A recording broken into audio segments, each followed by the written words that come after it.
everyone. Are you all here? I'm here. I can see you in the chat.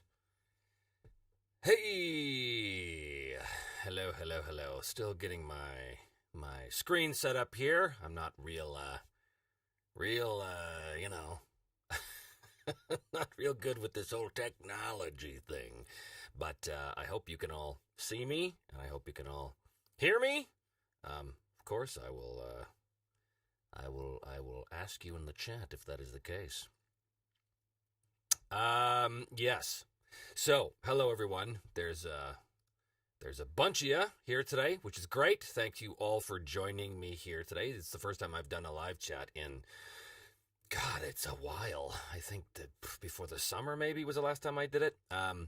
I also don't always do sort of the open YouTube one. Normally I do this just for like the patrons or the YouTube channel members and all that stuff. But every now and then I like to open it up to the broader subscribers, to the broader 28,000 or so of you that have subscribed, which is pretty amazing. A friend of mine said to me, he said, you're an actor, you're a professional actor, and you used to do live theater.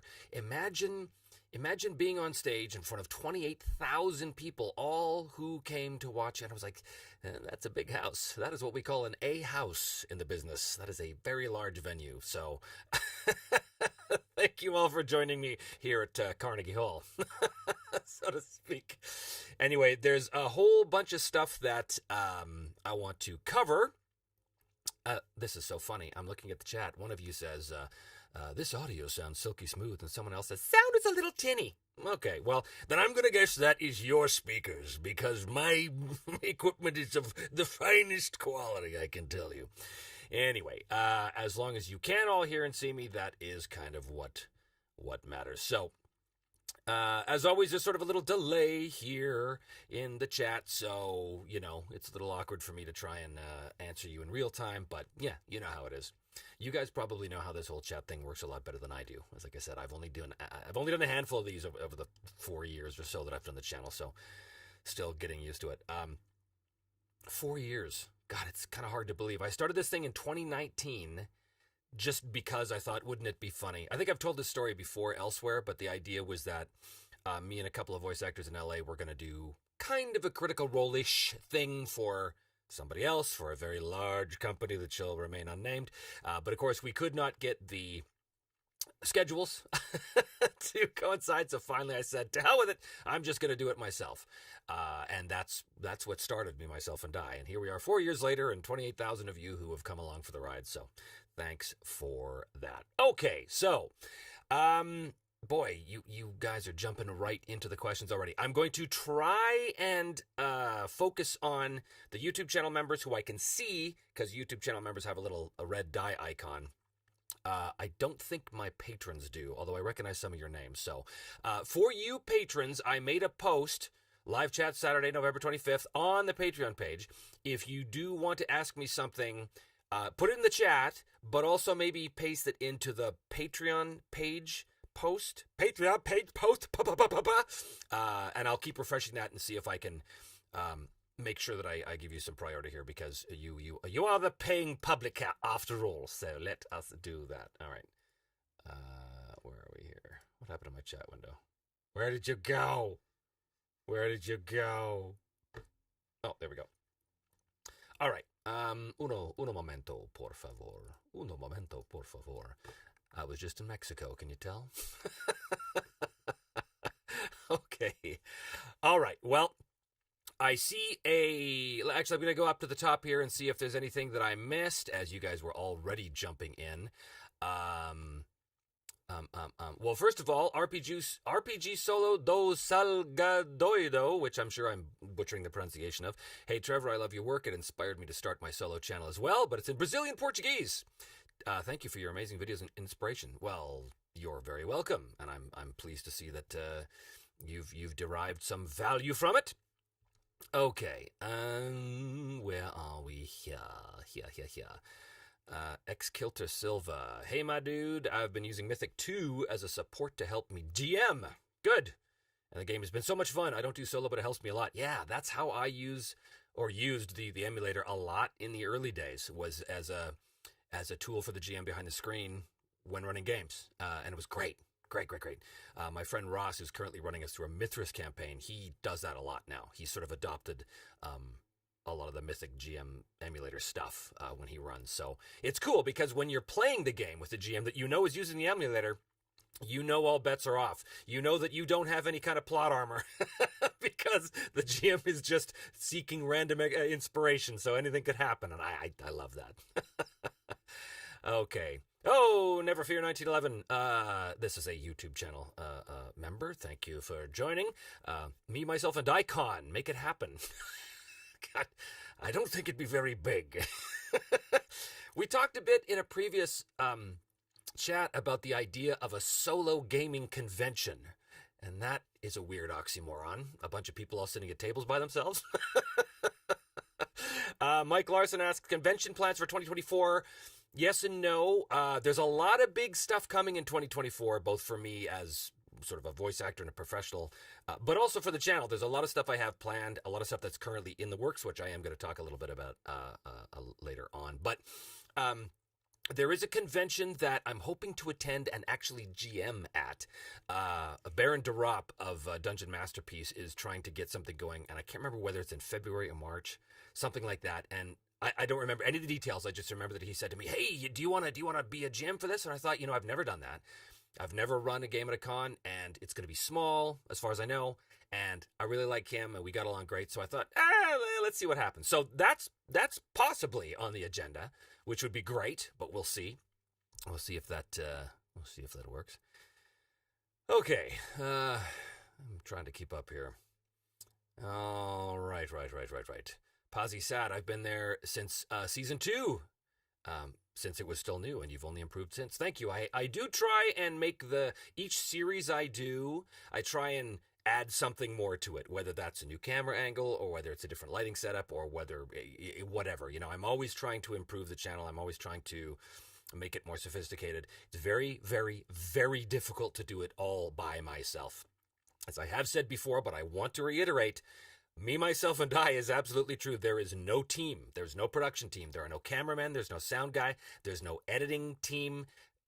I do everything. So it is getting to the point now where I think I need help. Like I released a newsletter, which I think should be scrolling along the bottom of the screen here. If you haven't signed up, do sign up. I do not bombard you with spam or anything like that. It's only every now and then I send out a bit of news, and there's a little discount for the store on there and kind of stuff like that. But only now am I starting to think, I think I need someone to start to handle that, because we try and handle the merch stuff here in-house, quite literally in-house, in my house. That's okay, because there's not a huge demand, although there should be. You guys should go out and buy your cups and shirts and cool stuff like that. But also just the general PR stuff, like someone who can handle the Twitter I hate that stuff, and I'm terrible at it, and I always forget, and I just loathe social media. That's no that's no secret. But I do need someone to handle that. I need someone to handle like the running of the newsletter and all that. But I can't afford to pay anybody because I don't bring in enough money. The channel, the proceeds that come in from the channel basically go right back in to the production. So I'm always buying new gear. I'm buying new C-stands and lights and camera stuff and tripods and all kinds of toys. Again, always trying to make the show better. So I can't afford to hire anybody, but boy, I am getting to that point where it's like, I got to be careful because there's so much, and burnout is a real threat. Which is another reason why Season 4 has been so delayed. I know a lot of you are waiting to hear what I want to say about Season 4, and I will today, don't worry. But burnout is my number one enemy. I have to be so careful about that I do not push myself too hard, because if I do, that's it. I'm out for like 6 months as I'm recovering, and then there's nothing on the channel, and that would suck for everybody. So I have to be careful about that. Anyway, Germ says, oh, wait a minute. No, there's some other ones up here. Andy Reimer, how often are you tempted to edit out a bad roll of the dice? I will say almost never. Sometimes it happens, but when that happens, and I can probably count it on 5 times in like 80 episodes that I've done or whatever of these things. The only times it happens is when the dice, let's say it's a fight situation, and the fight's gone on and on and on and on and on, and the dice keep saying, nothing happens, nothing happens, nothing happens, nothing happens, or equivalent. At that point, I'll go, all right, something happens. And I'll change the rule. But that almost is never the case. But every time I do it specifically for pacing. I'm doing it to get on with things. And yeah, my editing is very tight and clean, and I make sure I cut out all of that stuff because it's really horrible to watch if you're to watch it live. But that said, there's not a ton of dead space that I do wind up cutting out of the show because I do move very, very, very fast, and I don't take a lot of time to consider my interpretations of random events and things like this. It does move very, very quick. There was a comment. Oh man, this really pissed me off. Actually, it's rare that one of these trolls gets to me, but this one really did because it was on the Dragonbane episode, and somebody had suggested that I was, and this made me laugh too. They said, "Well, you're being really easy on your character," and I thought, "Do you know who I am? Have you seen anything I've done on this channel?" Because that is not the case at all. I throw my characters into the worst possible situations. Anyway, this guy was saying, guy, girl, whoever it was saying, "Why don't you just you give all these boons for no reason?" And I'm like, no reason. I go out of my way to explain every single time that I give the character a boon or a bane. Like, it's right there. But you just, again, all these boons for no reason. Why don't you just tell us that the character succeeds, and then just tell us, be honest. I was like, you come on my channel and accuse me of being dishonest? Huh? You accuse me of being dishonest? Oh, that infuriated me. So, and again, anybody who knows my work knows going easy on the characters is not exactly what I'm known for. So, anywho. Oh my goodness, somebody just gave us a little tip here. Oh, it's Dungeon Craft. Hello, sir. Yes, fuck the trolls. Exactly. All right, let's go back. Oh, and I'm gonna refresh the Patreon to make sure I'm not missing anybody's stuff here. No, not yet. Okay. All right. Lots of ums, ahs, ums. Where are we? Germ says, "Hey, Trevor, do you think you'll ever do a Starforged campaign? Would be killer." Yeah, it would be killer. Maybe. I was sent it, of course, and I have it. It's sitting on the shelf right behind me. I haven't had a chance to dive into it, but, I'm a big fan. I'm a big fan of Ironsworn. So by all accounts, Starforged just sort of streamlines the rules a little bit more. So I'm super curious about it. The only thing that's holding me back is that I'm not actually a huge sci-fi guy. I know I just did 13 episodes of 5 Parsecs from Home, but I'm not actually, that's not my primary genre. I'm more of a fantasy guy. So yeah, I would like to say that one day, eventually I will get to it because it's too good to not. So here's hoping. Okie dokie. Somebody had just asked me where. Oh yeah, this chat window keeps flipping back to the bottom, and that's no good. Here we go. Hey Trevor, how would you run a mystery on a solo session? Oh, well, go see the latter few episodes of season 1 of the main show, because that's exactly what I do. There's a whole murder mystery that gets run, and I think it's like episodes 19 through 22. Go check those out, and they will explain. Theoden says Mithras? Yes, Mithras is a game that is essentially RuneQuest 6th edition. It's deeply simulationist and therefore very close to my heart. Great game. Coggleton says, "Love the series. Season 2's ending still the best." Well, that depends who you ask, but yeah. Any chance of an April Fool's session for Season 4 with all the characters using their own mechanics? Oh, that's interesting. Also, any chance of Season 3 original soundtrack being released somewhere? It is available for the patrons. Those of you who have signed up for the patron, I think it might be the D10 and above tier, have access to the original soundtracks that I put on the patron page. I can't release those for sale because some of those tracks I don't actually own. I just have the license for with the composers. So the best I can do is just sort of give it to special supporters. All right. Where are we here? Yes, Never Fear asks about season 4. I'm going to talk about that. I am going to talk about that, but I gotta ease into it, man. I gotta ease into it here. All right, Chris Talbot says, I'm still behind. I only found the channel this summer. I loved season 1, but halfway through season 2 and enjoying it a lot. Good, I'm so glad. I'm kind of jealous of that because obviously I never got a chance to watch the shows because I, made them. But it was pretty exciting. Every now and then I'll go back and I'll watch an episode and I'll be like, let's see what all the hubbub is about. And I'll watch and I'm like, actually, this is pretty good. This is pretty compelling. So, yeah, you got a hell of a ride in front of you, and especially in season 3. All right.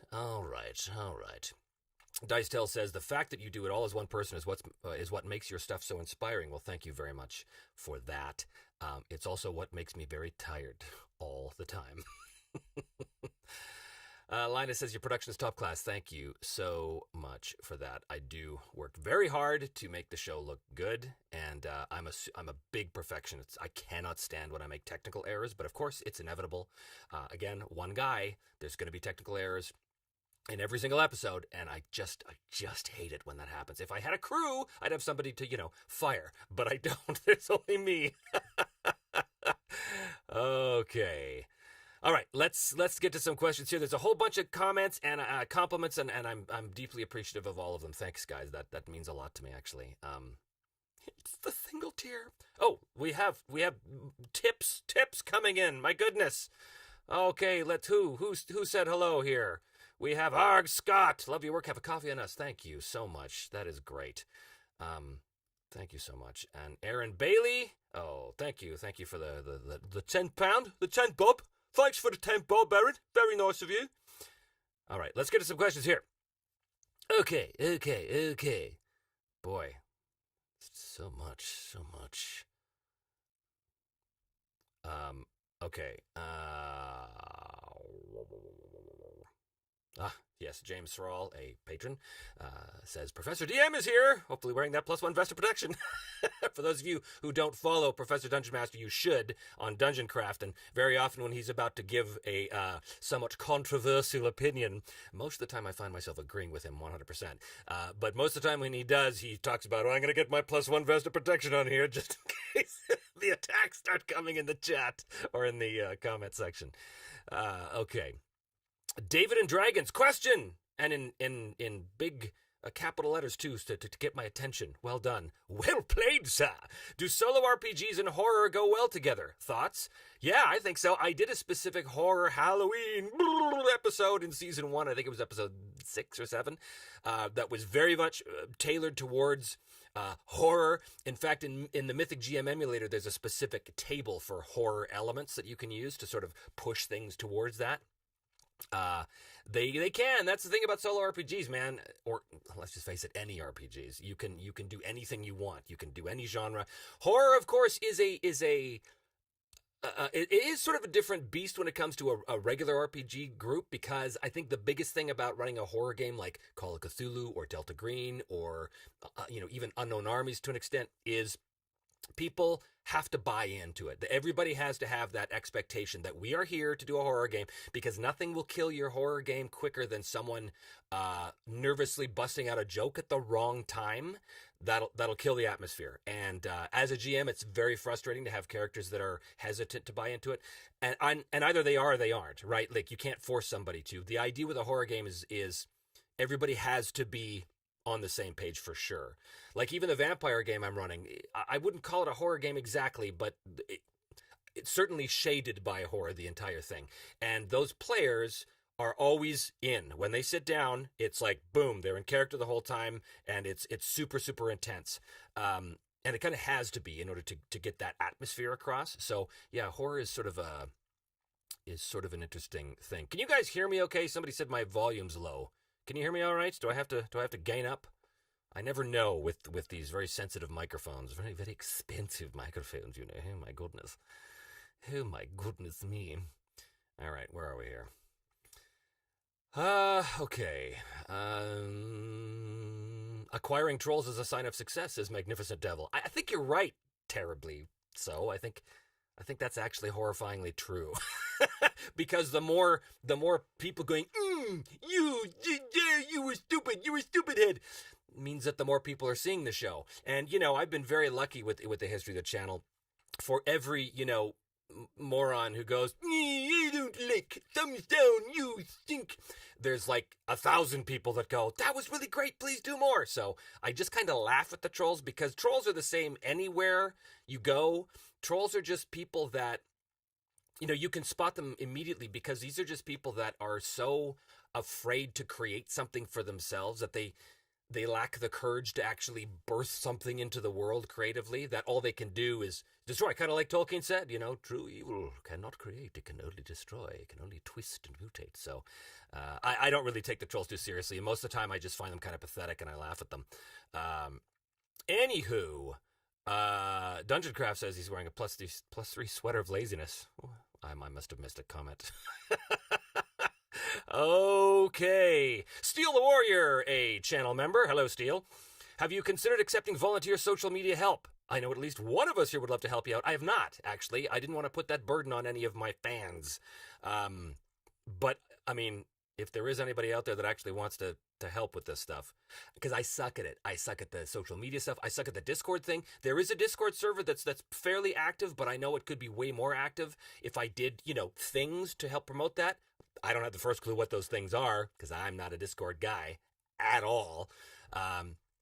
So yeah, if someone wants to volunteer that, but that's the problem with volunteer help, is that you can't, if they screw it up, or if they decide to stop doing it for whatever reasons, you can't really hold it against them because they were volunteers. At least if I'm paying somebody, then they have to live up to a certain expectation, and I am a taskmaster when it comes to my own channel. Everything has to be just so. So yes, I would. Sort of. If you wanted to throw yourself into the lion's mouth like that, then you're crazy. But yeah. Okay. Where are we? Matthew Willis's question: without breaking any NDAs you might have. Oh, someone's been paying attention. Are you working on any projects outside of YouTube at the moment? If yes, in what areas or mediums? Yes, I'm always working on new stuff in Hollywood, in the voice world. And those are the things that I specifically cannot talk about. It's funny, I do so many things and I forget about them entirely. Last night at Thanksgiving gathering, a friend of mine put on this video game, and as he was playing it, because he wanted to show us the stuff, and as he was playing it, I realized, oh, wait a minute, I'm in this. I had totally forgotten. He was like, really? I said, yeah, I play such and such, I think. It's amazing. I forget. So the answer is yes, I am working on stuff. Stuff outside of the channel I can't really talk about because it's all related to the voiceover world in LA. So I can't talk about that. But I am also working a lot of stuff with regards to the channel coming up, and I will talk about that today. So stay with me. Germ asks, do you record and post your music anywhere? As I said, yeah, for my patrons. Yeah, they can have access to that. Okay. All right. Sid Savant says, I tattooed Simon Sucks on my right arm. I don't believe you. My brother-in-law, also named Simon, is still not sure how to deal with this. Although if you did actually do that, Pixar, it didn't happen, man. Pixar, it didn't happen.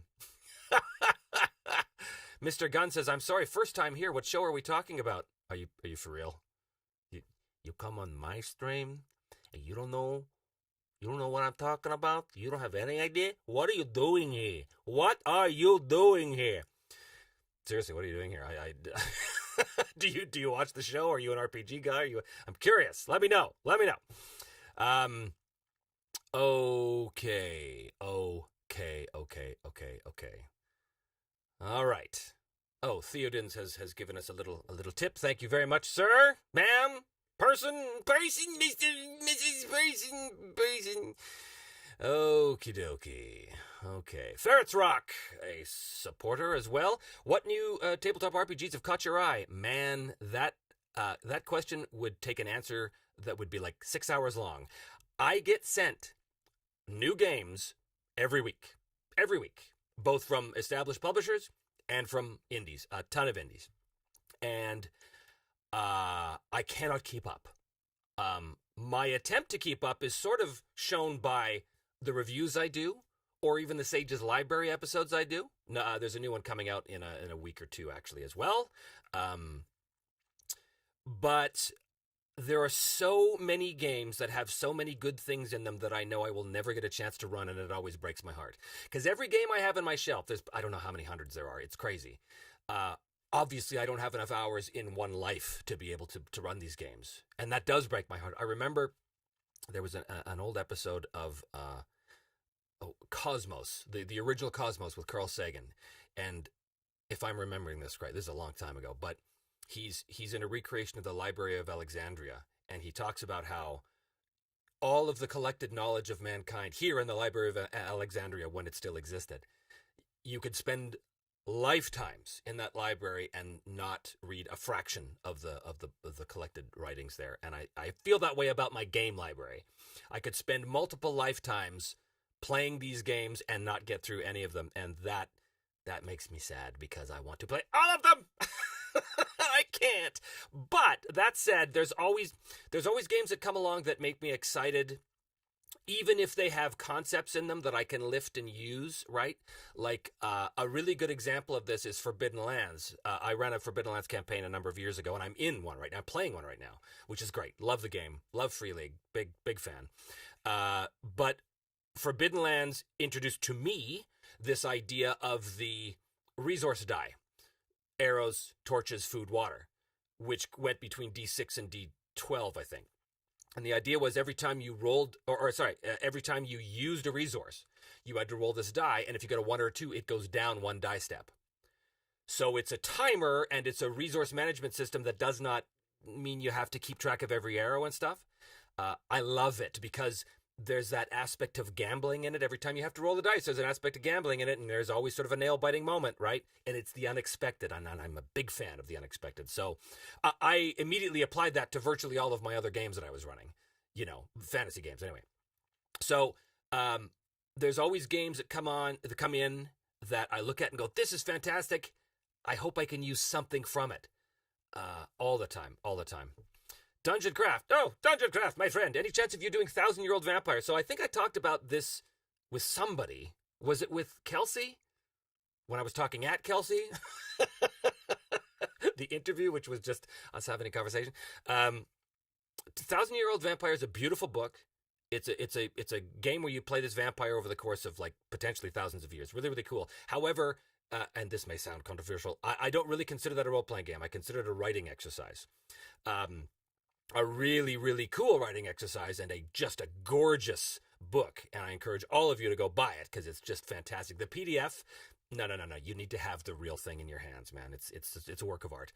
But would I consider doing it on the channel? I probably would, actually, as a one-shot because it's easy. The rules, such as they are pretty simple. And it's so just dripping with atmosphere. Yeah, now that you say that, actually, maybe I'll put that on the list. All right. Oh, this chat window keeps screwing me up.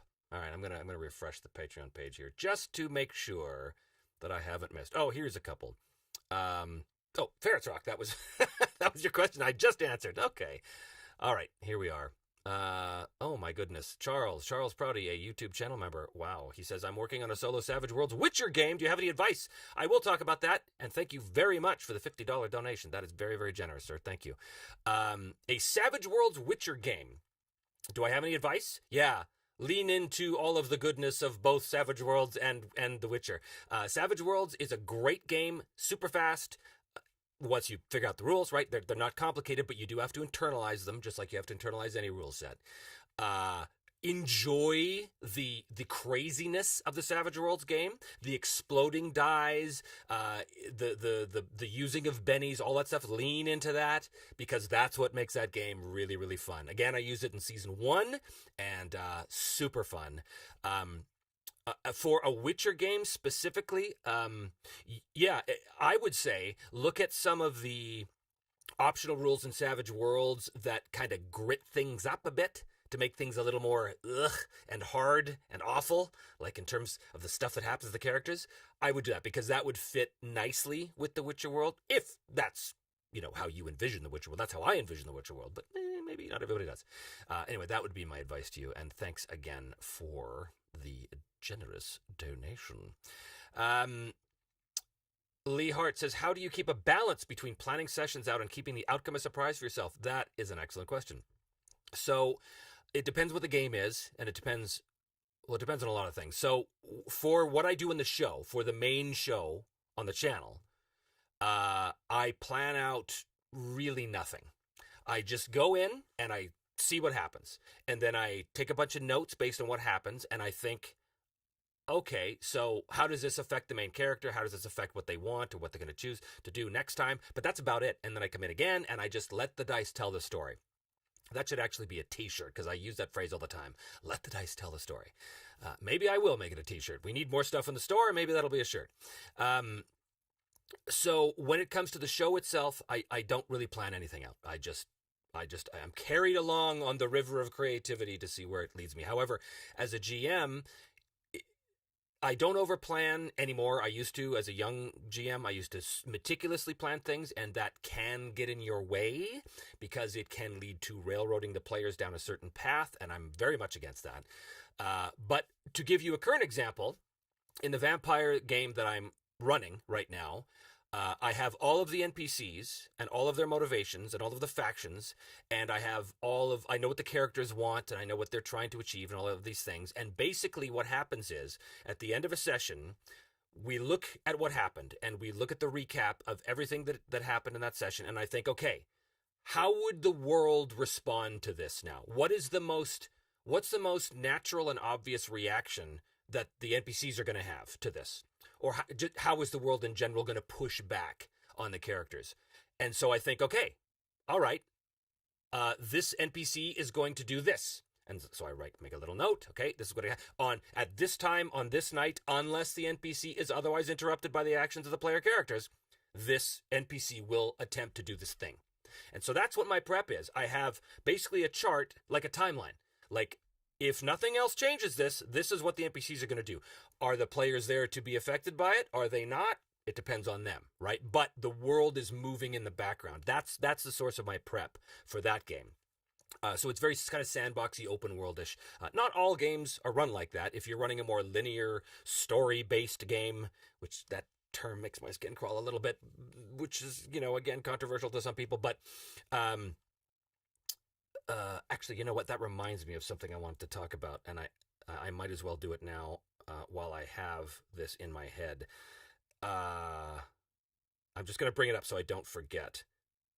There it is. Okay, this is about a book called Hamlet's Hitpoints by Robin D. Laws. Remind me, I want to come back to this because I think it's an important topic that's come up. Anyway, so Andre Rogers says, do you think about doing Dragonbane as a season? I'm kind of doing it already, sort of, as the Alone in Deepfall Breach series.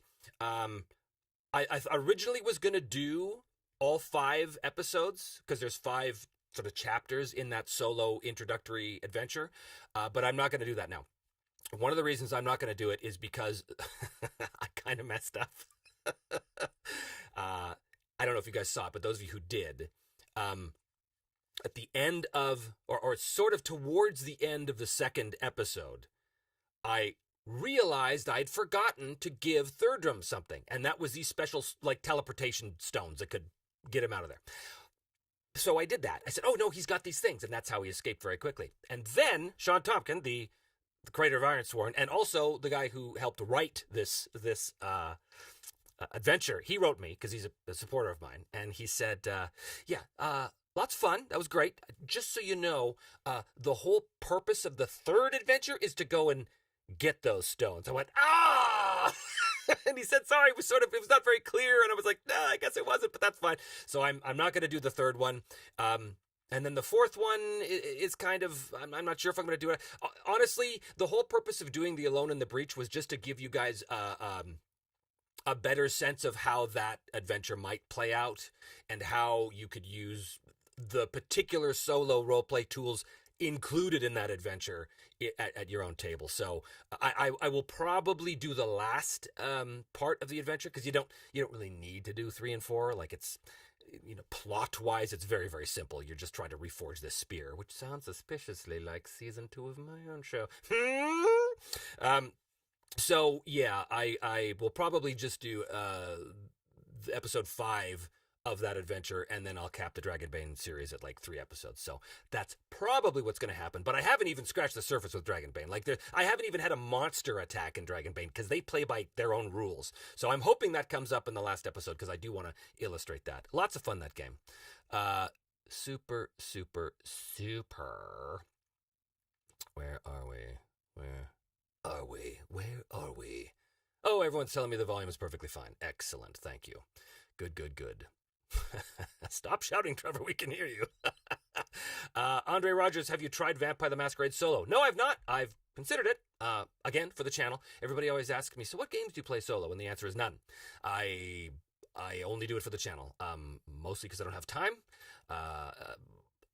All of my creative energy is put on the channel with a couple of rare exceptions. My vampire game that I'm running, and I do play in a couple of online games with friends back home, but that's not a lot of mental space because I'm just a player. I can just focus on one character and do that thing. Where are we?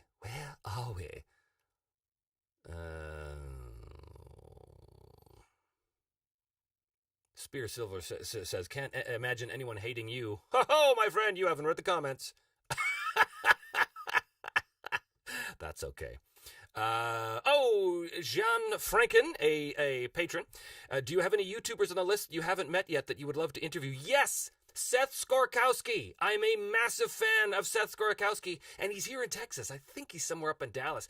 I would love to go up and interview him in person and have a raw chat with Seth about all things game related, because I think he and I share a lot of the same kind of theories and philosophies as GMs, and he's a big Traveler guy, and he's a big Call of Cthulhu guy, so we'd have a lot to talk about, and he just seems like a super nice dude. So yes, him for sure. I would love to meet Seth, and I would love to have him on the channel. That would be fantastic. There's a couple of others too, and names are completely failing me right now. Robert Larnick, also a patron. Any advice for soloing a relatively crunchy game like Mithras? Yeah, I mean, it's the same as soloing any game. You just have to enjoy the rules, right? I still want to do like a one-shot campaign, a series of adventures, series of sessions, using Harnmaster in Harn, because it's my favorite game and my favorite setting. However, it's deeply immersionist and deeply complex in terms of how it looks. It plays great, but it's hard to translate on the camera, is my expectation. But it's a very, very crunchy game. Lots of rules. But I love those rules. So I get excited about the idea of having a fight in Harnmaster, because it's all about, all those details that the system provides. The thing I like about those kind of narrative game, not narrative, the opposite of narrative, those kind of simulationist games, is I like a system that releases the narrative burden from my shoulders. I like a system that tells me the outcome of what happens so that I can then freely riff on it, as opposed to just having to make everything up from scratch. It's the difference between the spear stabs the enemy in the left knee and he drops to his one knee that isn't injured in pain, versus you do 5 hit points of damage with your spear. A good GM is going to want to, illustrate the effect of the hit, or they're going to try and engage the players however, or they get their own players to describe it, whatever style you have. But I don't want to take time, and I don't want to reserve too much of my creative energies for that stuff. I want to put my limited resources on describing other things. So I like a system that gives me a really solid base of specific outcomes that I can then riff on. That's just me. So yeah, any advice for selling a relatively crunchy game? Enjoy the rules, and just roll with it, man. Roll with it, baby. Roll with it. All right. Where are we? Carl Revel says, you've done fantasy, sci-fi, and pirates, although that was fantasy. Would you consider doing something post-apocalyptic like Mutant Year Zero? I Love Mutant Year Zero. That was my first introduction to Free League, and I think that was their first big game. I'm also a big fan of Atomic Highway, which is another post-apocalyptic RPG. There's a bunch. Dungeon Crawl Classics did a version. Goodman Games did a version of DCC. Am I crazy? No, I'm not crazy. They did, and I'm not talking about the Gamma World stuff. They did another one, and I'm totally blanking on the name. If you guys know what I'm talking about, put it in the chat. Yes, I would consider doing something. That, of course, wouldn't happen in the main world that I've created for the 3 seasons because it's post-apocalyptic and this is a fantasy world.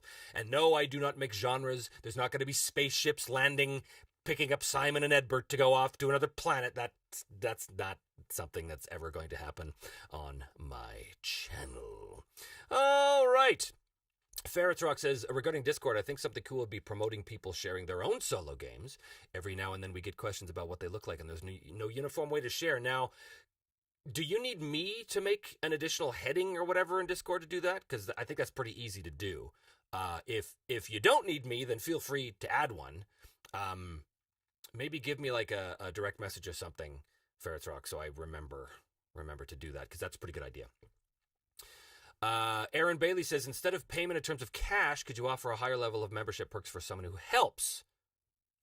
Oh, that's an interesting idea. Yeah, maybe. That's an interesting idea.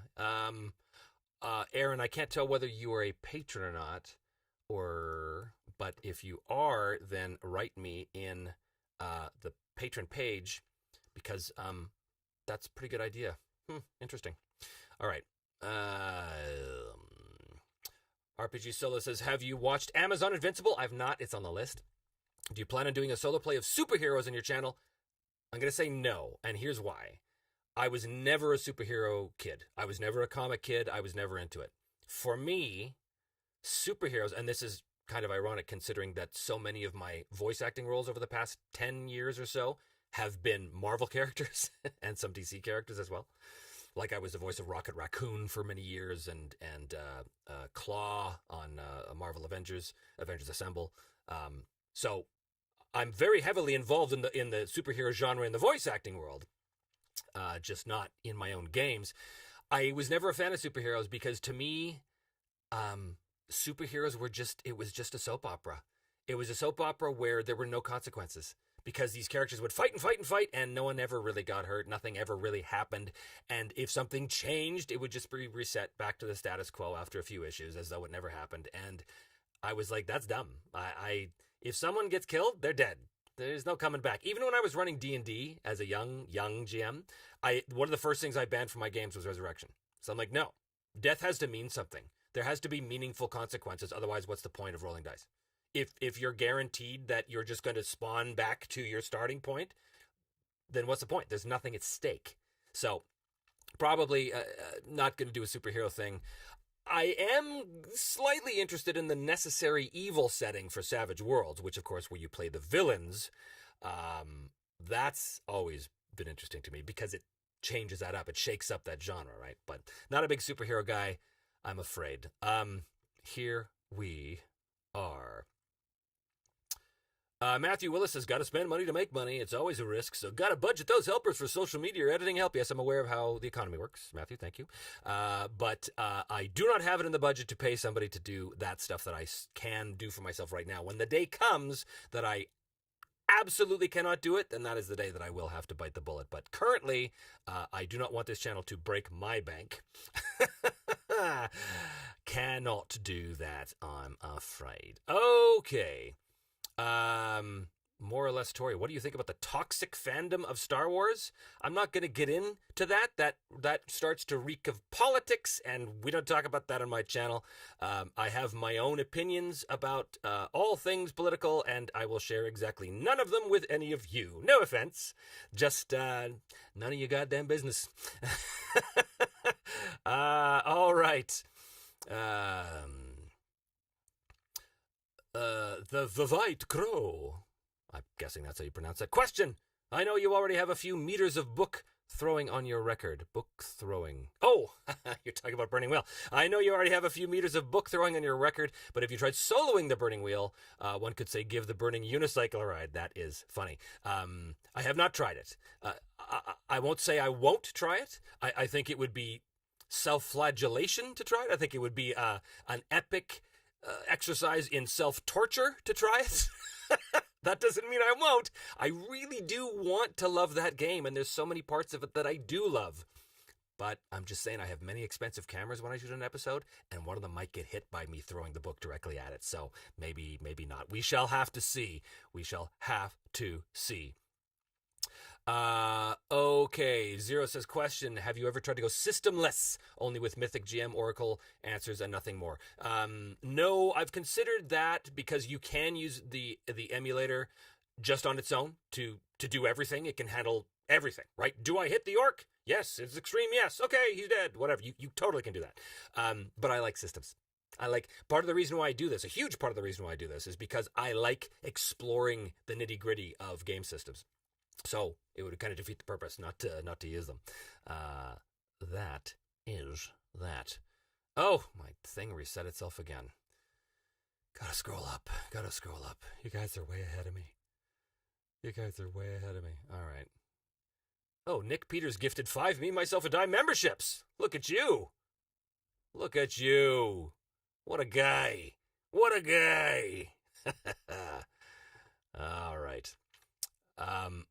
Mr. Gunn. Oh, no, I was just kidding, Mr. Gunn. He said, okay, then, not a very nice intro. I came because I'm new and I was curious about what was going on. Did not know there was a test. I could just leave and unsubscribe. You can, but, that would be, a waste because there's lots of good stuff here and lots of good people. If you continue watching my channel, you will know that I have, a sense of humor and I do joke a lot, so... Okay, where to eat, but okay, where are we? Trey Harris, howdy from NC, North Carolina, I'm guessing that's what you mean by that. Howdy, back at you. Pride St. Clair, question, I really think the dice tell the story conversation around DMing to be very toxic. Do you think there's room for GMs to defy, ignore, fudge the dice for a better narrative moment? This word toxic gets used way too much these days. It's reduced to meaninglessness, frankly. Do you think that there's room for GMs to defy, ignore, fudge the dice for a better narrative moment? Yes, of course. If that's the way you run your games, great. I tend to fall on the side that thinks if you're just going to say what happens, then why are you bothering to roll the dice? Just say what happens. There are games that are diceless, that are pure narrative, that might facilitate your needs and desires a little better. But for sure you can. I mean, we started out doing that all the time because we had this epic story in mind and we wanted this scene to play out. And yeah, a lot of the time the scenes were very, very epic. And you just get bored of that after a while because you realize as a GM that there's, like my realization was I don't want to know the ending. I don't want to know what's going to happen. I want the players' characters' actions to determine the outcome of the story, so to speak. So, yeah, of course there's room. You can ignore or fudge the dice all you want if you want. But after a while of doing that, you start to go, well, why am I even rolling then? Like, what's the point? I mean, I think a good of constructive advice is only roll when there's something really at stake, and a lot of games, to their credit, do specifically say that. And I think that's good advice. There was a culture, especially when I was young, that you rolled for everything all the time. And that, necessarily led to a lot of fudging because that led to ridiculous outcomes. But if you only roll the dice when there's something really at stake, then maybe you cut back a little bit on the need to sort of ignore the dice, right? Anyway, that's a possible answers. Okay. All right.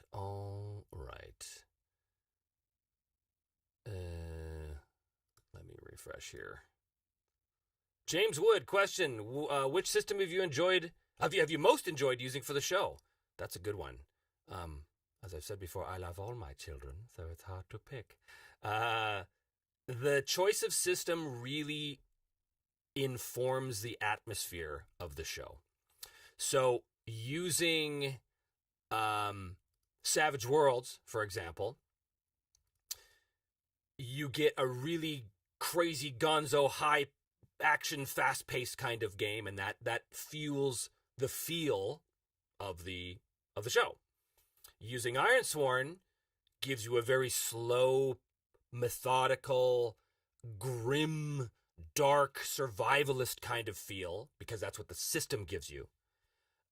So that's what happens with the show. Using Dominion rules, which was season 3, gives you a more simulationist feel, which pulls back on the pace of things, but gives you more detail of the outcome, and that more or less informed a lot of that show. But to ask which system I've most enjoyed, that's a tough one, man. That's a tough one.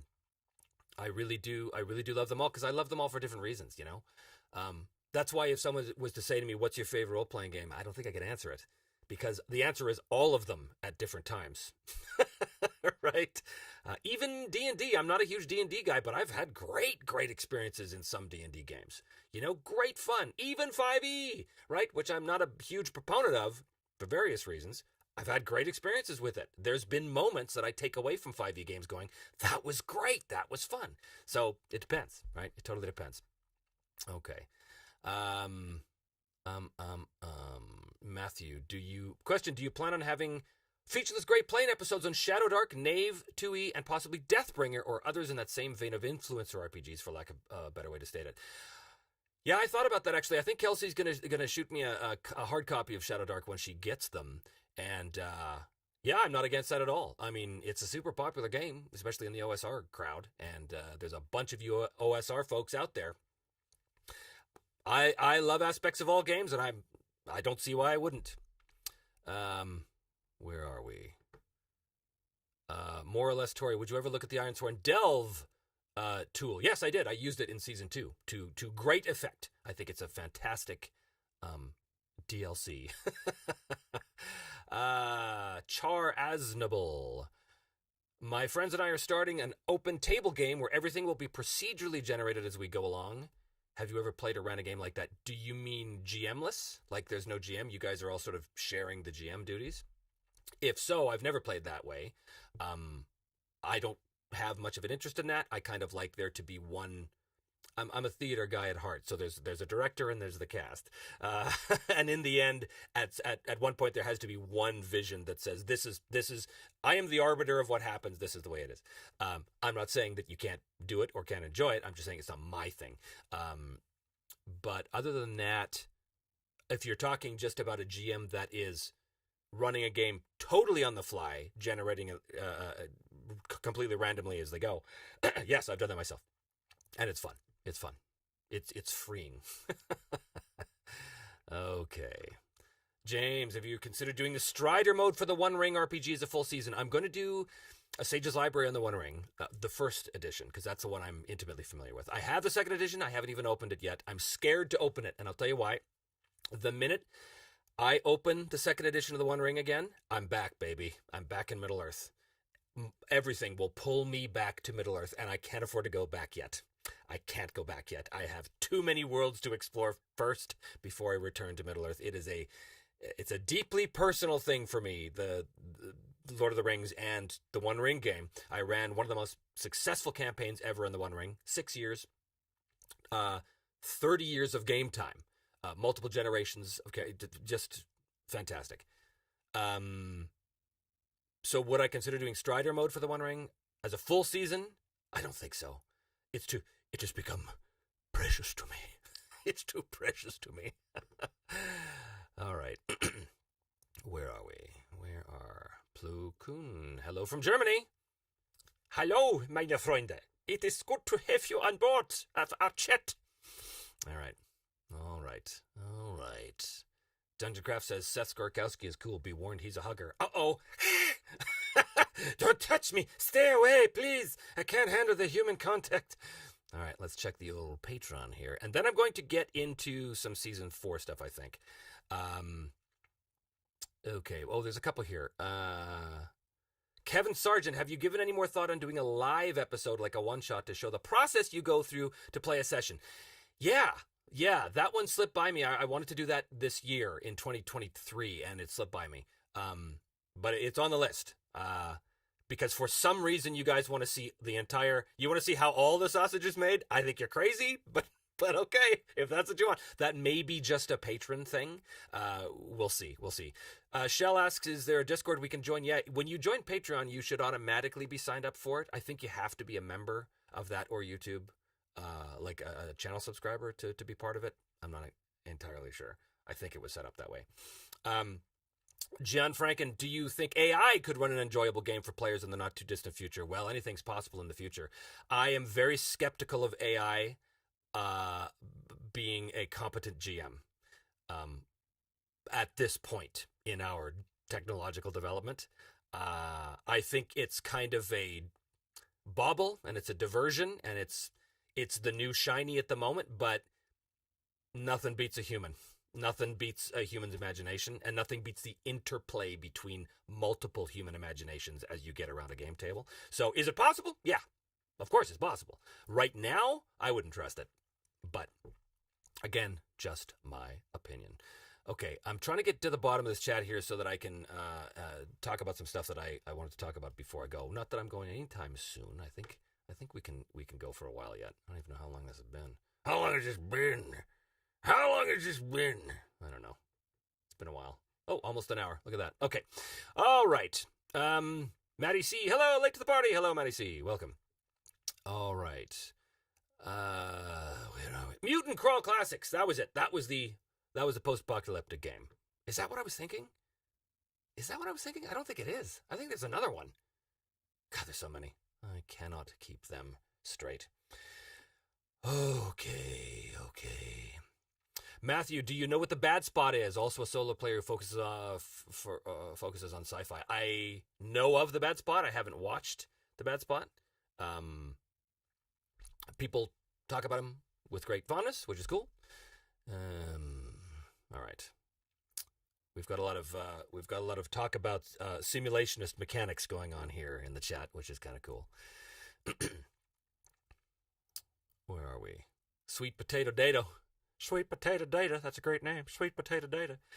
I never cared much for superhero stories either, although there are some exceptions like Watchmen I really love. Me too. The original graphic novel of the Watchmen. Oh, man. But I loved it because it broke the conventions of superhero stories. I loved it because it was an anti-superhero story. You know, that was super cool. Germ says, do you need a particular level of Patreon to have the dice next to your name here? Oh, you know what that is? I think that's just for the YouTube channel members. I don't even know if there's a way to do that for patrons. I'm a Luddite, man. I don't know how this stuff works. I know it's just me. I don't have a tech guy. All right. Oh, damn this chat. It keeps flipping back on me. Where are we? Okay, I know I'm missing a bunch of stuff here, but I'll do my best. Tim asks, will you ever be doing another Ironsworn series? Who can say? Great game. Really, really like it. Took me a while to get into it. Took me a while to sort of internalize the processes of it, because it is quite different from an old school simulationist guy like me. But yeah, I really dig it after a while. Did you do heroes and villains in voice acting, which was more fun? I've done all kinds of characters. I've played many heroes. More villains than heroes, probably. Lots of villains. And I do a lot of comic villains, too. Like, I'm Emperor Palpatine in the Lego show, like the Lego series and specials and stuff we did. He was one of my favorites of all time, for sure. So I've been doing this for 23 years now, I think, professionally. So I've played a lot. All right. James, got a dash. Thanks, man. Thanks for coming. Okay. I know, Matthew. I didn't mean to come after you about the economy comment. I'm not trying to be a jerk. All right. Okay. Yes, Barney Fraggle's talking about politics on gaming channels. There's no need. The only politics I want to discuss in on my channel is the politics of the game world that I'm representing, the fantasy world. Those politics I'll talk about all day long, but the real world. This channel is a place to go to just let's just forget about the real world for a second. Let's just not. I have that with a lot of friends I play with online. They're of one particular political bent, and I wouldn't say on the opposite end, but I tend to lean to the other side of where they're at. And at some point we just agreed, you know what, guys, when we come to a break, maybe it's best not to discuss these sort of political things. I mean, we get along fine and we laugh and joke about it. But sometimes you got to go, you know what, guys, we're playing this fantasy game. We don't want to talk about who's president or who's not or any of that stuff. All right. Okay. Pride says it's the defensiveness that is toxic. Oh yeah, that was what I was talking about, toxic. I'm sorry you've had that experience. I don't really see a lot of that. I don't engage in a lot of that. But again, I'm not a social media. If you want to avoid the toxicity of stuff, avoid social media. That seems to be my experience with it anyway. Okay. Adam the Geek says, Amber Diceless is a great game. You know, that's one that's always slipped under my radar. I was always suspicious of it because it was diceless, because there was no randomizer in it. And I was like, this sounds like narrative stuff to me. I don't know. This sounds like a bunch of people telling stories. But I really should look. It's been around for as long as, you know, the sun has. I should really have a look at it one of these days. Okay. So many things. All right. I think what I'm going to do is I'm going to keep scrolling to make sure I don't miss any. This is all good stuff here. I wish I could address all of you. I also don't understand these live chats where you see the streaming. Maybe someone can explain this to me. This is not at all about gaming, but these live chats where you see where the streams, there's like 1,000, 2,000, 3,000 people, and you see the stream chat go, brrr. I'm like, who is seeing this? Who can possibly keep up with this? Certainly not the streamer. The streamer's not even paying attention to any of that. It's doing this. I'm like, who? I don't get it. I'm sorry. I'm an old man apparently, but I don't get it. I do not get it. I don't see the appeal. All right. Where are we? It keeps skipping down. Tortuga DM Studios, have you considered using any different GM emulator for upcoming episodes? I enjoy Mythic, but I also use the one-page solo engine and GMA cards. I'm also looking into Radiant, which sounds great too. Yeah, I've considered it. The ones that I've looked at, they're fine. They all do the job. It's just that I think at this point I'm just so used to Mythic now. I've internalized its system so well that it's just way easier for me to just grab Mythic and go bup.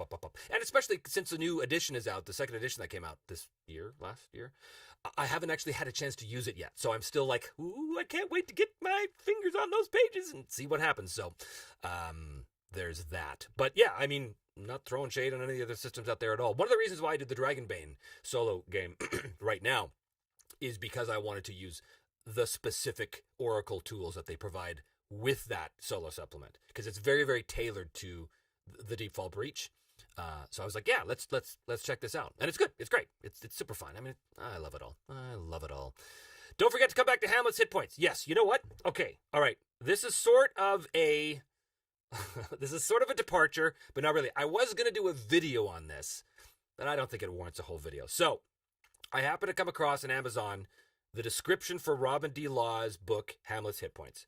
Now, Robin D. Laws is a designer, an RPG creator that's been around for a very long time, has done a lot of really, really cool stuff. I have great respect for Robin D. Laws. I don't always agree with his philosophy, his GMing philosophy or his GMing style, but that's irrelevant. I can recognize that he's an important force in the GMing or the RPG world. So that out of the way, here's the description of Hamlet's hit points. And I know some of you have read this and have talked very highly of it. So it says, see your stories like never before. Hamlet's Hit Points presents a toolkit that helps make storytelling in any RPG easier and more fun by classifying story beats and letting you track their ups and downs from hope to fear and back. Now, As soon as I read this, I started yelling at the screen and grinding my teeth and rending my garments in rage. Not really. Because this stuff is filled. Actually, hold on. Let me carry on here before I comment. Armed with these tools, you'll be equipped to lay compelling track for an emotional roller coaster that will keep everyone at your game table involved, excited, and riveted. In these pages, you'll find definitions of 9 critical story beats. You'll read about the relationships between those beats. You'll also find complete analyses of 3 stories you know already, Hamlet, Casablanca, and Dr. No, to show you how the system works. Written with role players in mind, Hamlet's Hitpoints is an indispensable tool for understanding stories in games and everywhere else. Okay. It is an indispensable tool, I have no doubt, in understanding how to write a story. This is a recipe for screenwriters, not for GMs. Because, and if Professor DM, if you're still here, I know you'll agree with this. Let's start at the beginning. It presents a toolkit that helps make storytelling. First of all, there's that term, storytelling. Your job as a GM is not to tell a story. Why? Because telling a story is one way.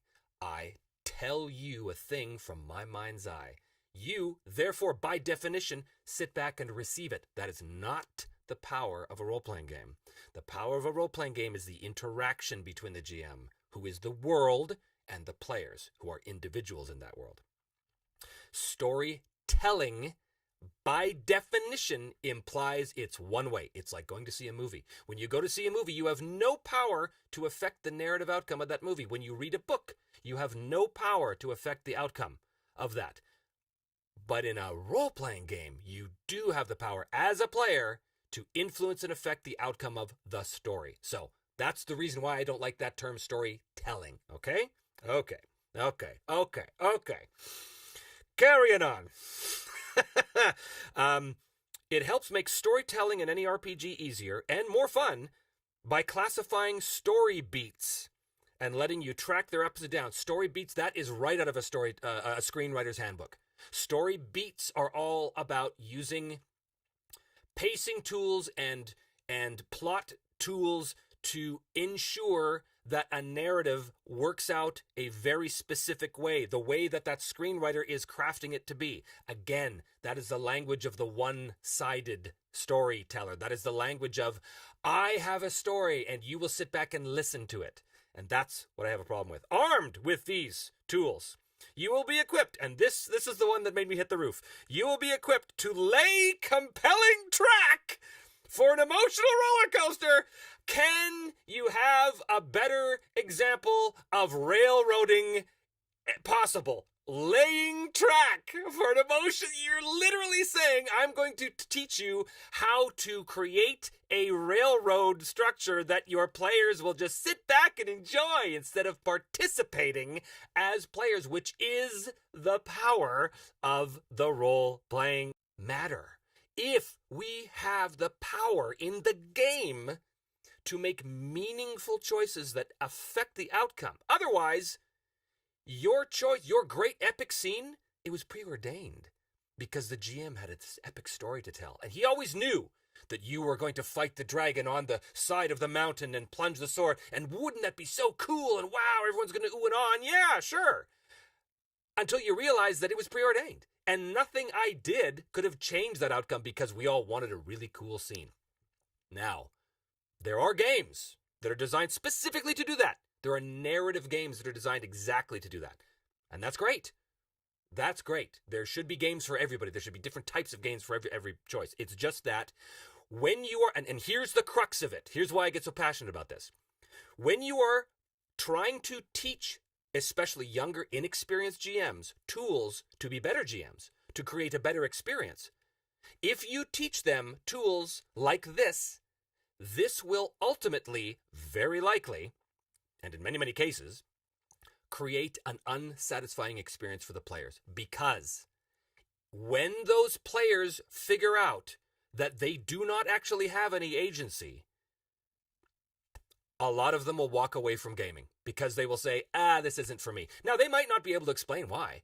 They might not be able to say, oh, it's because I didn't have any agency. It's because everything was on a railroad. No, they don't know this terminology if they're new players. They just know that they really wanted to try something and maybe they couldn't because, or maybe it failed mysteriously, or maybe they felt pushed towards a certain way of doing things because of the story. And what happens so many times is that those new prospective players, and we all need more players in this industry, in this community. I think we all agree on that. Those players now walk away from the table dissatisfied, and we've lost players. But if we were to teach GMs how to maximize the power of this tool, which is the role-playing game, to encapsulate the idea that it is an interactive experience utterly unlike any other form of entertainment out there. Any form of entertainment out there. It is you are both the participant and the viewer. You are both the author and the audience. You are both the director and the viewer, right? The watcher. That doesn't exist anywhere else. So tools in a book of how to GM should be talking about that. How do you incorporate the character's agency? How do you incorporate the character's choices, the player's choices, I should say, on behalf of their characters, in order to provide that experience? Now, that doesn't necessarily mean that you're going to create a game in which characters come out on top all the time, because the fact is they might not. In this, there's no preordained anything. This is why I get passionate about this topic, because I look at this guidebook to new GMs from a very experienced designer who I have great respect for, and I think, Bubba, you're teaching all the wrong lessons here. Now, okay, this is all, I'm going to end with this. I haven't read the book. This is a blurb on Amazon. Typically, writers don't write their own blurbs. This is an editor doing this, or a PR person, whoever. So I haven't read the book. Maybe I'm completely wrong about that. But based on the blurb, that blurb is what's going to sell the book. And that blurb is what a young and experienced GM is going to look at and go, oh, maybe that's how I should be running my games. No, don't do that. Okay, rant over. That's it. So, Andy, I did come back to Hamlet's Hitpoints, and I've taken up like 3 days doing that. Okay. All right. Where are we? And I am going to talk about Season 4, I promise. You guys have just asked so many good questions. All right. What do you think about Pokemon games? And why they have never made a tabletop RPG and just stuck to video games. I know nothing about that stuff.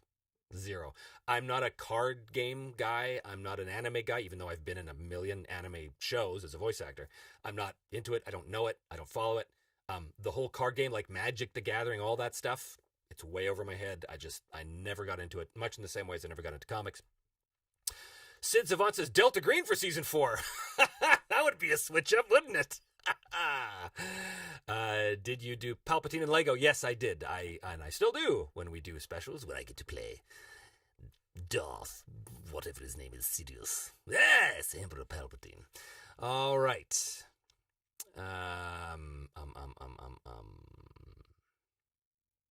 Steele says, I actually do a lot of work with AI and GMing right now, as I'm training one to be a potential co-GM for me for funsies. And it can offer a lot of help for creativity, inspiration, and randomness. I'm sure that's true. And as a tool to aid with GMing, sure, man, fill your boots, whatever works. But to use it as a total replacement for a GM, that's what I'm skeptical about. Okay. All right. Oh boy. Oh, my chat got disconnected here for a second. All right, you know what? I think what I'm going to do, there's so much. I think I'm going to talk about Season 4. All right,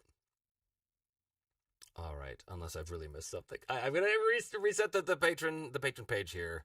Reset the patron page. Oh, Chris Talbot. How much playtime is there per episode? I'm assuming a lot is cut out. Okay, so let's talk about the regular show. Not the animated regular show, my regular show in the season. So let's look at season 3. So season 3, the episodes, just like all the seasons really, they tended to be 30 minutes to 40 minutes long on average. So what is the playtime for that? Typically, it's like a 3-to-1 ratio. So by the time I sit down and roll the cameras and roll the sound, to the time that I stop rolling, that I cut, would be about an hour and a half. So there is a lot that is cut out, but the stuff that gets cut out is not anything interesting. It's mostly, okay, Edbert's about to have a fight in the jungle. Oh, I have to set up the jungle. So I get up and I grab the terrain and I put the terrain down, and then that takes 10 minutes. Okay, there. And I sit down. Okay, in the jungle. Boom. That's the stuff that gets cut out. So you're really not missing anything by like, to see an unedited version of a session, you'd be going, oh God, so boring, get on with it. Because you'd be watching my back at my terrain shelf for most of the time, pulling stuff off the shelf, or pulling miniatures or something like that. So, but it's about 3-to-1, typically speaking. Wolf Shield Games, longtime supporter, Wolf Shield Games. Roll forward 10 years. Are you still doing the voice work, or would you prefer to be spending most of your time on the channel? Wow, dude, it's like you're in my head. Get out of my head! I will always love my voiceover career, and I will always be eternally grateful to all of those producers and writers and other actors who gave me the best career in the world. It has been the best life. And for 23 years, I've been able to make funny voices for a living on cartoons and work with some of the greatest people in the business and some of the friendliest and most down-to-earth performers I've ever encountered. I will always, always, always love it. And if someone comes to me and says, hey, we want you to do this role in this show, how could I say no? It's so flattering when someone wants to book you on a job. It's always flattering. I've been doing this professionally for 23 years, and every single time I get the booking call, well, you're a guest star in this show, I still feel like it's the first time. It's like, oh my God, they picked me. They picked me. It never changes. So I will always love it. That said, I would love it even more if my life was 100% funded by the channel. If I could do this full time and only do voice work as I chose, rather than because I need it, because I need it, man. If the channel paid the bills and then some, if the channel, covered healthcare costs and stuff like that, oh my God, that would be the best thing ever. But it takes a lot more than 28,000 subscribers and, 400 patrons, or however many of you there are. It takes a lot more than that. My videos do not get a ton of views. I'm a very, very niche channel in a niche market. I'm a niche of a niche of a niche. And I don't want to sacrifice that just to get more views. You know what I mean? I don't want to change the format of the channel or start doing something that really has nothing to do with what I'm interested in just to get views. I could do all kinds of stuff about, I don't know, Wizards of the Coast and how awful they are or whatever. But A, I'm not that interested in it. B, I'm not a WotC guy at all. I haven't played D&D in forever, and I don't care what happens to Wizards of the Coast. I couldn't care less. But also, it just wouldn't feel right. It's not me. It's not me. I just want to keep doing what I'm doing. So yeah, it would be so great if my own interests on this channel were enough to pay all the bills. But I'm a long way from that. So tell your friends about the channel. Tell your gamer friends. Tell your non-gamer friends. I try and make the main seasons, I try and make them very,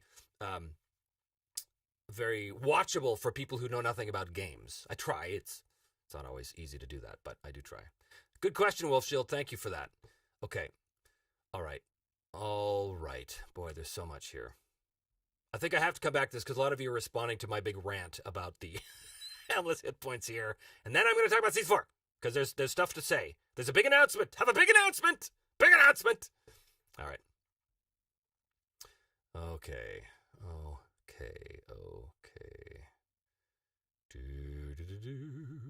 Oh, Steel the Warrior, you've answered how the chat stuff works.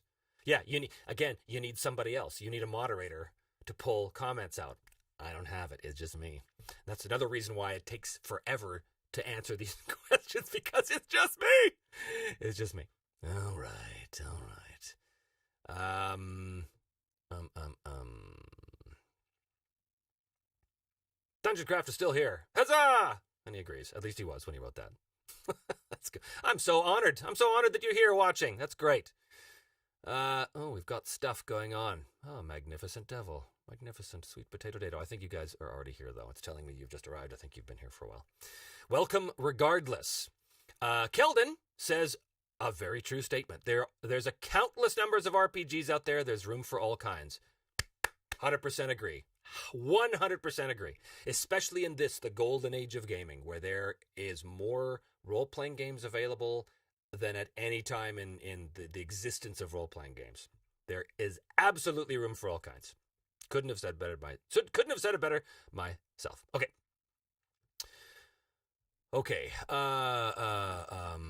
Matthew Willis. Do you think all critical? Do you think? Or this isn't just to me. This is everybody. Do you all think Critical Role and other live games are a big reason for these people wanting story games? So I know the Critical Role guys. I worked with a lot of them over the years I was in LA.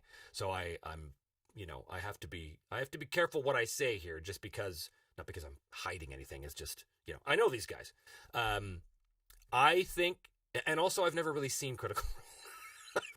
I've watched maybe 10 minutes of one episode, so I can't comment on it. Obviously, it's been a gargantuan success, but I think you might be right. I think that a lot of people were introduced to D&D through Critical Role, and they thought, oh, this is how you play D&D, and if we're not doing it this way, then we're doing it wrong. I suspect that might have been a thing,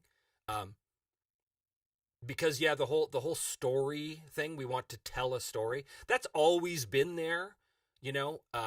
Since the late 70s when I started, that was always there. I was doing it myself, I wanted to use the game to tell a story. It's perfectly fine.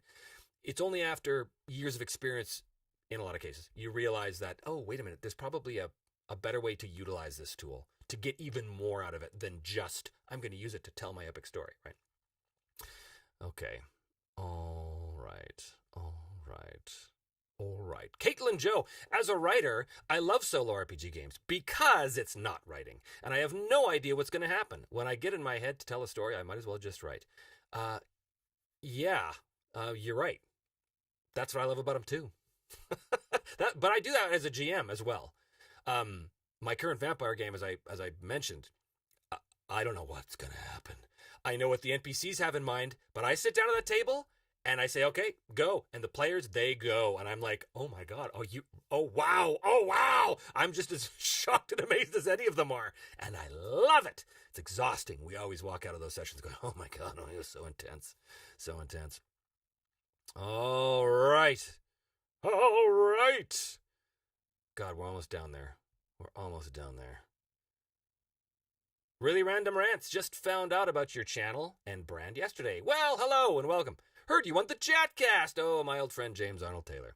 Looking forward to listening through your show in the near future. Well, that's great. Great to have a new listener. Or watcher, I should say. Watcher. You have to watch this stuff. If you just listen, you miss half of the stuff. YouTube is a visual medium. If you just listen to it, you're going to miss half the stuff. Just as a warning. Friendly warning. Okay. How much planning have you done for scheduling, system choice, etc. for Season 4? This seems like a pretty good place to talk about Season 4. There's a few things. First of all, I'm going to assume that those of you on this chat are largely familiar with the main shows, Seasons 1, 2, and 3. That said, I'm going to try and couch what I'm saying to avoid spoilers, okay? Just in case. So, I had 60 odd.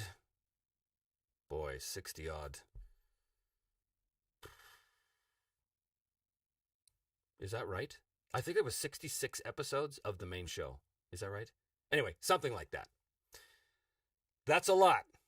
And through those episodes, I created 3 main characters and a whole world that began to emerge. A world that we've barely scratched the surface of that world. We've seen little pieces of it. In fact, Season 2 isn't even my world. That was Sean's world. That was the Ironlands, who he graciously allowed me to use in my own world. So over the course of these 3 seasons, a couple things happened. One, these characters emerged, and they emerged as sort of really interesting protagonists. It took some time sometimes. Arn was a character that began as an antagonist, and it was only later in the season that he became a protagonist, and then, of course, became the central protagonist of his own season in Season 2. Edbert, of course, in Season 1, all of these characters just randomly determined by dice rolls, just emerging out of the ether and, percentile dice. Edbert had a very, very specific goal. Well, they all did. Simon had a very, very specific goal. He needed to clear his name for a crime he did not commit, and he needed to find out what happened to his parents. Arn needed to return home and fulfill a vow that he ran out on as a younger man. Edbert needed to find out what the hell he was doing on that tropical island and release himself or rid himself of the haunting of Sherilyn. All three of these characters, over the course of their seasons, achieved their goals. Their narrative arcs are complete. Simon did what he set out to do. Arn, by an incredible roll of a 91, set out what he achieved what he set out to do. Edbert, through a series of incredible twists of fate, courtesy of the mythic emulator, achieved in some form what he set out to do. And at the end of all of these arcs, again, I don't want to say stuff without spoiling it, but at the end of these arcs, there was unity again. And those of you who have seen this know what I'm talking about. Here's the thing. I know that so many of you out there want to pick up where we left off. I know so many of you out there are desperate to see the band back together one last time. But the fact is, Simon's story is over. Arn's story is over. Edbert's story is over. They achieved what they set out to do. And they got home. Now, there were loose ends, mostly in the form of minor antagonists in cliffhanger endings that I tacked on at the end of Season 2 and Season 3. But they are minor antagonists. And I'm not sufficiently interested in the outcome of the minor antagonists to run the risk of bringing back the three main characters as main characters and sully their achievements by doing a sequel just for the sake of doing a sequel. The last thing I want to do is Indiana Jones and the Crystal Skull, these guys. Indiana Jones and the Last Crusade was the perfect ending to that series. They literally rode off into the sunset.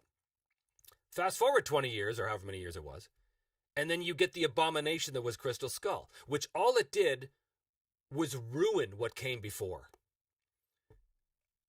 I cannot do that to Simon, Arn, and Edbert. I will not do that to Simon, Arn, and Edbert. I will not run the risk of cheapening and undermining what they have already been through, what they have already achieved. So, their stories are done. But the world in which those stories were created very much goes on. And there were more characters than just Simon, Arn, and Edbert, my friends.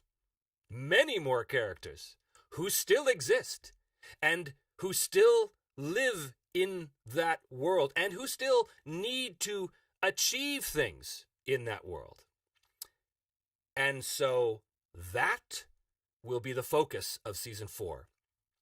Does this mean that we will not see Arn, Edbert, and Simon again? No, not necessarily. They still exist in the world, but they will not be the central characters. That is a decision I had to come to. What happens with those minor antagonists that show up in the post-credit scenes at the end of season 2 and 3. They're still in the world too. Will they have an effect? I don't know. Only the dice will tell. Because those characters will be on the mythic list of NPCs. So they might show up in their pursuit of their objectives. Who can say? Now, that's not the important part. The important part, and I've waited a long time to talk about this, but this is the big moment for me. This is something I'm very excited about going forward into next year. And I think that a lot of you will be excited about this too. Everyone always asks me, okay, but what system are you going to use for season 4? You don't tend to do the same one. You know, I did Savage Worlds, then I did Ironsworn, then I did the very, very obscure Dominion rules. So yes, I will not be using one of those systems. Even though I would love to, I'm in contact with Shane at Savage Worlds, and he's always saying, here, take some more Savage Worlds stuff. Do you want to do another season? And the answer is yes, I do. I absolutely do. I love Savage Worlds. I love it, love it, love it. But in this narrative of these characters in this world, I will not be coming back to Savage Worlds. At least not now. At least not now. My friends, I've arrived at a decision.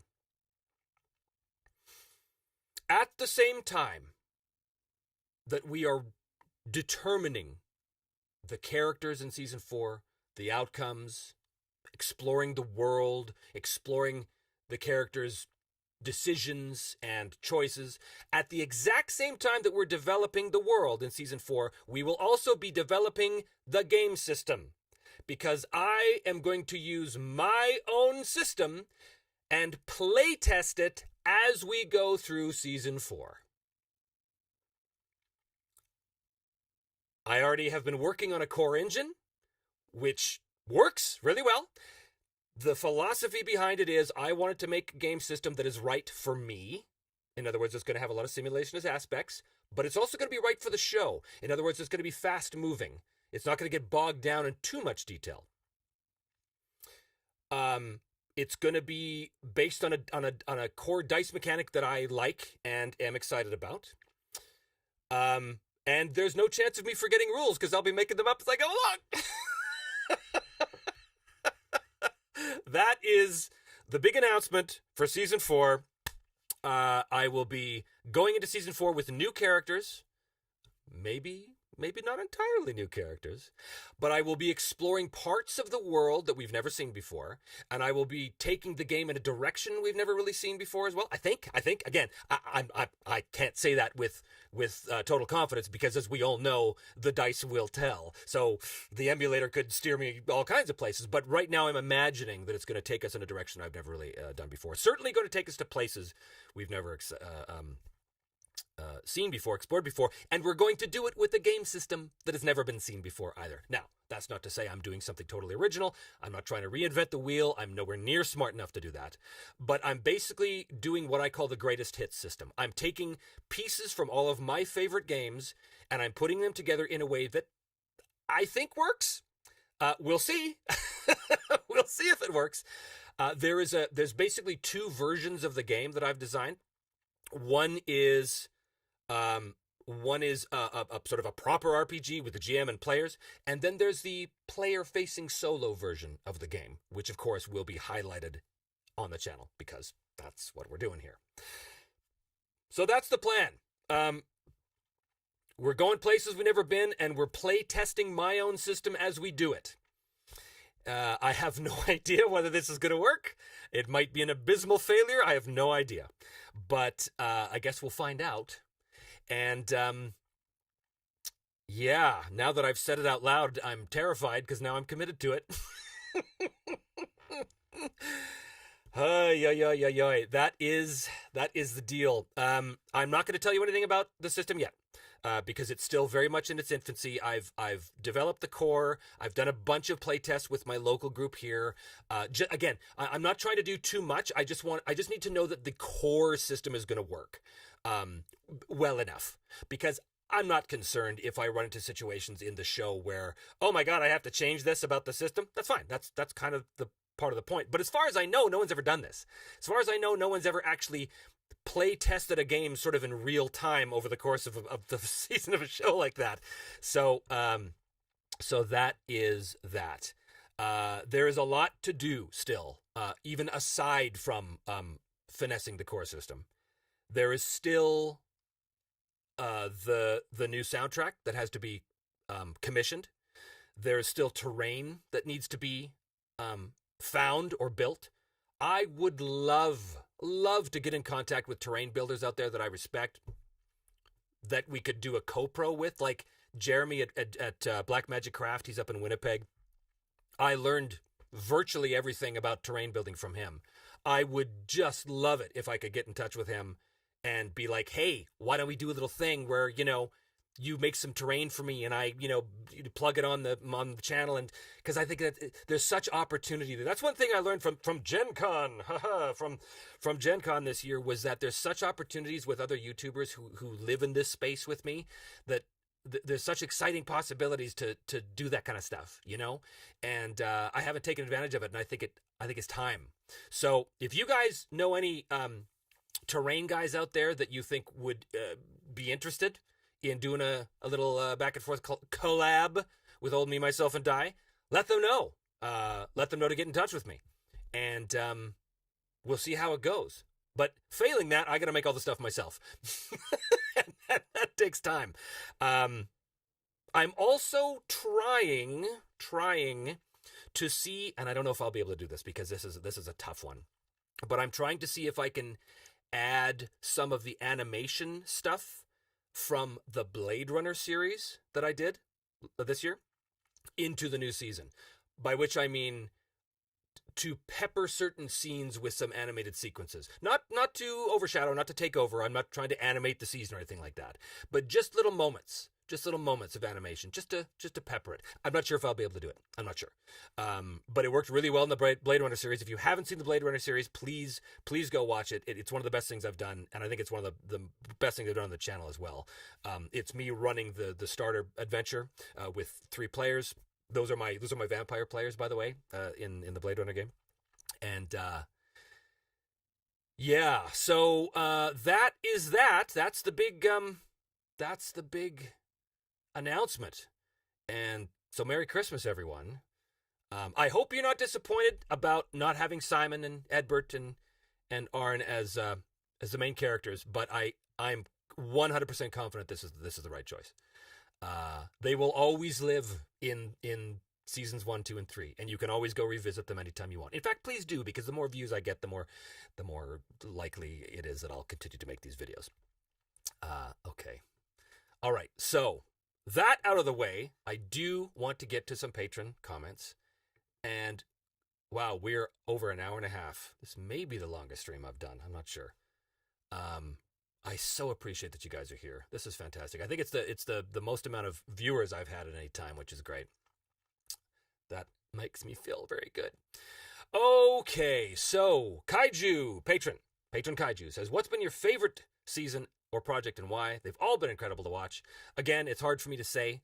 I think if you put a gun to my head and said, pick your favorite season, I'd probably say season 3. Because it's the most complex in many ways. And I really hit my stride, I think.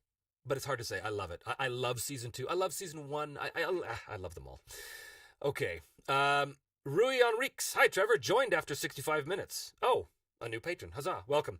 So not sure what you guys spoke about already. I guess you have to go back and watch it.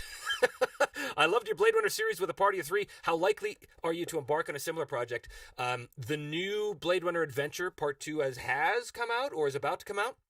I would love to do that again, but I will tell you that doing that live setup with those 3 players was a tremendous amount of work. Not so much the shooting of it. The shooting of it was pretty quick. We shot the entire adventure over a course of about 10 hours that day.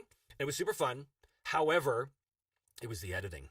It was turning all of that into 8 episodes and releasing them.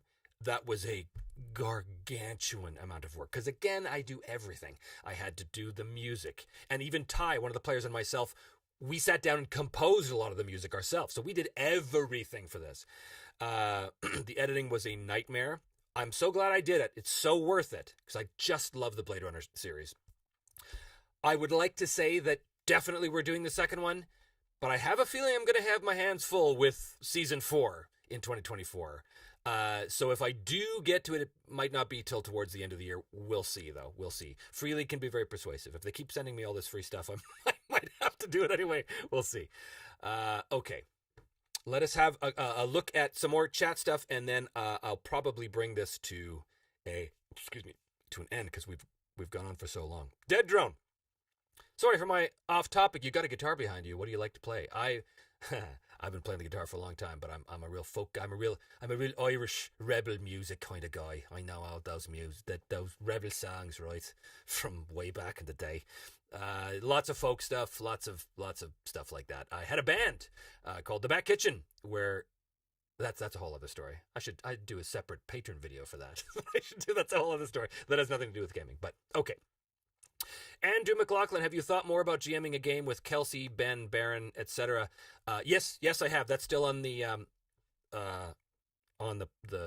schedule.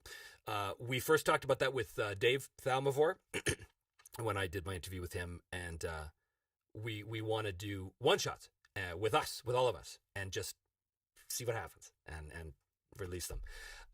Everyone's so busy. It's like herding cats to get everybody together, but definitely in the new year, that's something I'm going to be trying to push for, and they're all into it. They say they're all into it, so okay. Black and Tans, Aaron Bailey, look at you, look at you. You know what I'm talking about. Come out, you Black and Tans, let me fight me like a man. Show your wife how you won medals down in Flanders. Yes, precisely. All right, let's see what I missed. Anybody hate me because of my rant on Robin D. Laws?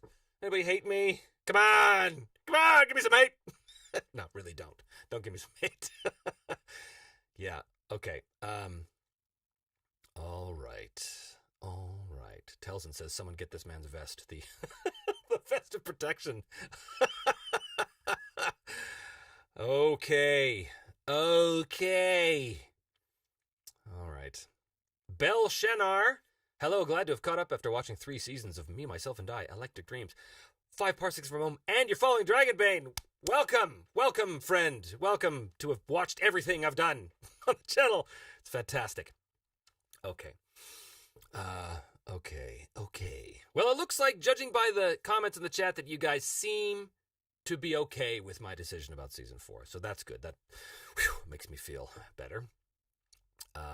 I was afraid that you guys would be so upset. No, we want to see more of the same thing that you've already done. Okay. All right. Just scrolling down here. Oh, yes, and this is when I announce the system, and drum roll, please, and all this lovely stuff. Okay. Steele says, beautiful, I cannot wait to see it in the works, the game I'm designing. I'm so hyped to see a hardcore simulation system. We agree on so many design aspects. It's truly exciting. Well, it won't be that hardcore because, again, part of the concept of the game is going to be, it has to be fast moving, and it has to be easily understandable to the camera. That's a big deal. Originally, and I shouldn't say originally, right now, one of the versions of the game system was a dice pool system. I quite like dice pools, but I decided to not do that, and I'll tell you why. On camera, I need to have a game system that when I roll dice, people can see the results and know pretty much immediately whether the outcome is good or bad. And when you have a dice pool system, there's just that extra few milliseconds of having to try and count successes that would slow the whole pace of the show down. So the dice mechanic is an actual consideration in terms of a showbiz aspect of this. I have to provide a system that's easily understood at a glance, right? So like a D20 system, and no, it's not going to be a D20 system, but a D20 game is actually pretty good for that because you're rolling a die. You're seeing the result. In fact, Dragonbane is a perfect example because Dragonbane is a roll under system. So I know if I'm rolling under 15, I roll one die, and if that one number shows up between 1 and 15, we know we succeeded. That's a perfect example of what I'm talking about, a camera-friendly system. Whereas Vampire the Masquerade is not a camera-friendly system because you're rolling, a dice pool of 8 dice, now count successes, against another dice pool, say, of an antagonist, right? So I have to keep that in mind. And I have not yet settled. So there might be dice pool aspects, we'll see, but that is one of the considerations for sure. But certainly leaning to the simulationism more so than the wild sort of open narrativist things.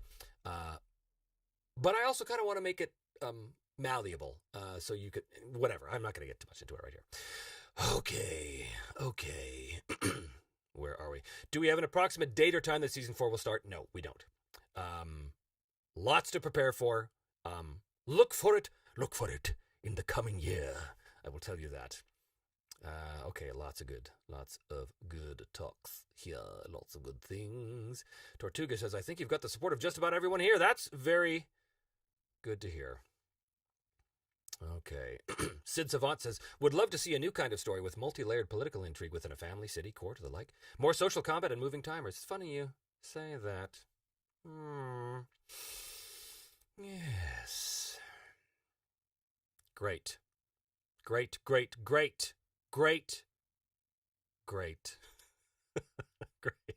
All right. Oh my God, I think we're coming to the end of the chat. Finally, I had to skip a bunch, but we are getting on. The stream is getting long in the tooth. Okay. What do you think of the Mithras game system? Says Nabil Zukri. I'm butchering your name, no doubt. Are we going to get a Sage's Library of Mithras? 100% you are. Yes, that is on the list. I will give you here on the stream, since you've hung out with me so long, a little heads up. The next Sage's Library is going to be kind of a special one because it's about stars without number. But specifically, it is about the faction turn and the GM tools provided in Kevin Crawford's Stars Without Number. It turned out pretty good. It'll drop, I think, next week. I'm not exactly sure. I'm going out of town again next week, so I've made a bunch of videos that are all going to drop between now and like mid-December. A bunch of different stuff.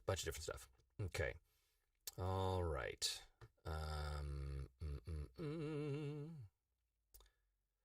Ricardo says, the only thing I hate is that I'll have to wait anxiously for the next video with details of your own system.